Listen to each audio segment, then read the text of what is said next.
Rivers oil wealth, well, some have described that as Rivers resource cost paradox. 2, you talked about godfatherism.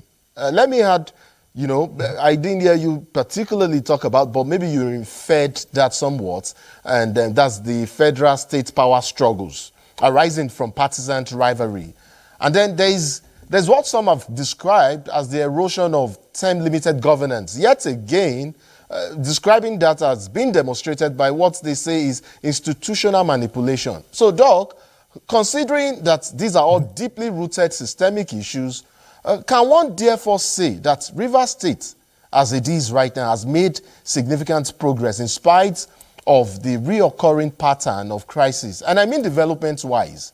And, while you're just responding to that, can you also speak to the issue of can progress be ascribed as development in the real sense, especially when juxtaposed against the distortion of democratic ideals and democratic progress in a state, or indeed even in Nigeria? Well, first, I think it's clearly Rivers has not made much progress development-wise. I mean, each of these governors have constructed infrastructure, bridges. Wike did a lot of them. I think Abuja did also, and Odile also. But again, if you look at the Human Development Index, Rivers is not doing very well. Look at education, healthcare, even renewal.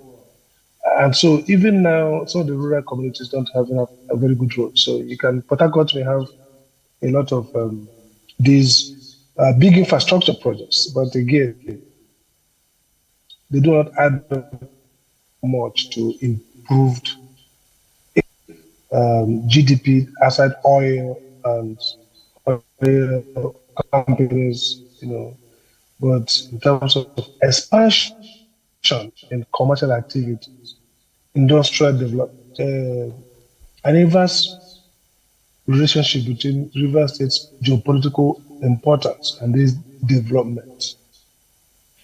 Again, when we talk about democracy and governance index, yes, these conflicts have created democracy deficits in those states in terms of state capture leading to personalized institutions, lack of accountability, erosion of social capital. People are behaving small militancy, corruption, and you see threats and violence. I mean, under Amici, we saw destruction of the House of Assembly. Under Mao, we've seen also